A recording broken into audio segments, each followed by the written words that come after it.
چپیا میرا سارا عملہ امتی ہے، تو چھوڑ اس گل نو. تو میں سمجھ میں اپنے عملے نو اگے کیتی کھڑا. دس کتنے کٹا تھی انہیں تیری میں سیٹنگ بنا لینا جیڑا کوئی تو جنا ہے پیا تے سادات دی تو کیڑے گل پیا کرنا ہے. تیکو پتہ ہے بھی تیرے تے کیڑے کیڑے ایلیگیشن ہیں. یہ اساں سادات دی نہ لیا اس تو بعد بھی تہنیاں کنجر کو موقع دیتا ہے. تو ہوں تیاری بات انشاءاللہ کتنی کٹھے تھیندے پے نا بات میں تے کو دے تھا تو کس پانی چاہیں تے جتنا تو سادات دا احترام کرنے تو بانیاں نو فون کر دیں بھی اس دا نا سید دا نا تے کو اتنی ہوئے تو بانیاں نو فون کر کے اس دا نا اتے دے دیتا ہی میرا نا تلے دے دیتا ہی. اوے تو چوکھا لا کے رہے کنجر پیٹاں والا ہیں. میں تیری سیٹنگ کرساں تیریاں قسماں دے حوالے بھی تو تیاری کر کہ تیرے کول کہ دلائل ہے تو دلائل دے سیں تیروں میں آپ فون کریں داریاں تے میرا فون چاہے کونی آئیاں میریاں کالاں. تو جتنا جنا ہے نا تو تیاری بعد میں تیری سیٹنگ کر لے سا. میں کو اگے آؤں گروپ بھی تو اگر ریموو کیتا ونے تو بئی گال ہے نہیں تو میں چلا کی جوڑ کے تھی وانڈے تھا بیٹھا نا یہ جی چلاکی تھی وانڈے وہاں جو بات لگ سنے پتہ بھی کتھاں چلاکیاں کریں دیں تو کیویں کریں دیں. میں تو انتظار اچ بیٹھا موبائل میں ہتھے پا کے دے دا بیٹھا یہی دے دا بیٹھا کون کون سندا بیٹھے دے کون کون کے کریں دا بیٹھے. میں تو انتظار اچ بیٹھا ہوں تک صرف پہنچن تو میں کو مزید وقت پیغام دے ہاں. قبلہ کمی صاحب چنگا تھی گئے نپٹدا پے چلو اس دی اصلیت تو سامنے آ گئی. لعنت پو اس بغیرت تے کتے تے بنہاں تے ساراں تے کوئی اعتراض نہیں. مرتضی شاہ دے بقول اس دی اس نال گل ہی تھی ہے تو وہیں کو آکھے اٹھیا اس کتے حرامی تے چار چار پیو رکھن والے تے لعنت پاؤ. اندے ذاکری دے چار پیو ہیں صرف ایو جیاں جنون تاجر لوگ ہونن مفاد پرست لوگ کتا حرامی. ماشاءاللہ بہت سارے تساں ہیوے تے چسیل صرف سنا نالے انہوں والے ساں کم از کم میں اپنا آکھ سکنا میں جیڑی کاوڑ ہوئے نا منہ تے کر دینا میں منافق کو نا.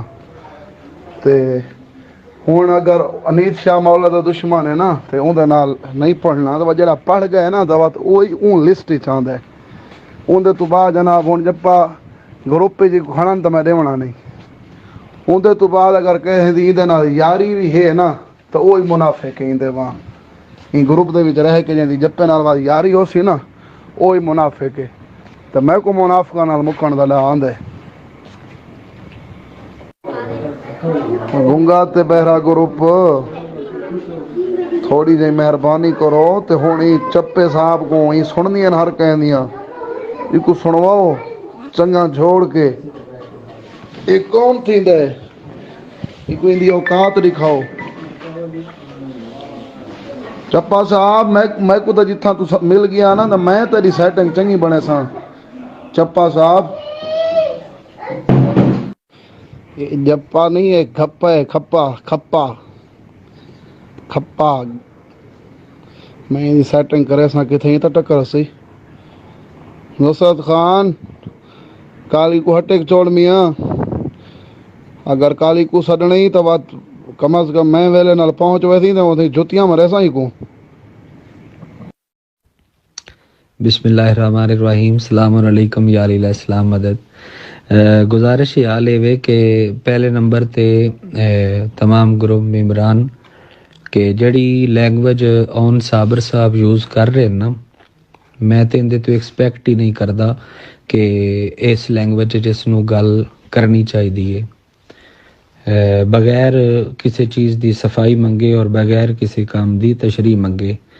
تو شاہ صاحب میں تھوڑے جا تے کوئی گروپ ہے نا اور جنہاں نال لفظ سید نہیں لگدا تے انہاں چوں کوئی بندہ اس لینگویج وچ گل کرے تے میں پھر انہوں دسنا بھی میں کون ہونا تے تھوانوں میں کی دس سکنا. اس دی وجہ ہے کہ تھوڑے نال لفظ سید لگدا ہے تے جڑے باقی ہے نا جنہاں نال سید نہیں لگدا انہاں چوں کوئی بندہ کرے میرے نال اس لینگویج وچ گل تے انہوں مڑ میں توڑ دسنا بھی میں کون ہونا. تے باقی سیٹنگ دی گل ہے کہ سخی میں تے میرا خیال ہے ਮੇਰੀ ਵਸੀਮ ਬਲੋਚ ਨਾਲ ਕੋਈ ਲੜਾਈ ਕੋਈ ਨਹੀਂ। ਮੈਂ ਤੇ ਸਾਦਾਤ ਦੋਸਤੀ ਦੇ ਵਿੱਚ ਔਰ ਸਾਦਾਤ ਅਕੀਦਤ ਦੇ ਵਿੱਚ ਵਸੀਮ ਬਲੋਚ ਜੈਸੇ ਬੰਦੇ ਨੂੰ ਆਪਣਾ ਮੁਖਾਲਿਫ ਕਰਕੇ ਤੇ ਸਾਦਾਤ ਨਾਲ ਖਲੋ ਗਿਆ। ਤੋ ਮੇਰਾ ਖਿਆਲ ਹੈ ਸਾਦਾਤ ਨਾਲ ਮੈਂ ਲੜਦਾ ਸੋਹਣਾ ਨਹੀਂ ਲੱਗਦਾ। ਅਗਰ ਕਿਸੇ ਥਰਡ ਪਰਸਨ ਗੱਲ ਕੀਤੀ ਤੇ ਉਸ ਨੂੰ ਮੈਂ ਵੱਧ ਉਸੇ ਲਾਂਘੇ 'ਚ ਨਹੀਂ, ਉਸ ਤੋਂ ਡਬਲ ਕਰਕੇ ਜਵਾਬ ਦੇਸਾਂ। ਤੇ ਸੈਟਕ ਦੀ ਗੱਲ ਇਹ ਵੇ ਕਿ ਤੁਸੀਂ ਆਪ ਬਾਬਾ ਜੀ ਜ਼ਰਾ ਸਾਈਡ ਤੇ ਹੋ ਜਾਓ ਤੇ ਮੁਰਸ਼ਦ ਕਿਸੇ ਉਮਤੀ ਨਾ ਆਖੋ ਤੇ ਜਿੱਥੇ ਆਂਦੇ ਨੇ ਮੈਂ ਉੱਥੇ ਉਹਨੂੰ ਮਿਲ ਪਾਉਣਾ। ਤੁਸੀਂ ਆਪ ਖਲੋ ਜਾਓ ਔਰ ਕਿਸੇ ਉਮਤੀ ਨੇ ਅੱਗੂ ਚ ਕਰੋ ਤੇ ਮੈਂ ਮੁੜ ਵੇਨਾ ਵੀ ਕਿਹੜਾ ਕਿਤਨੇ ਪਾਣੀ 'ਚ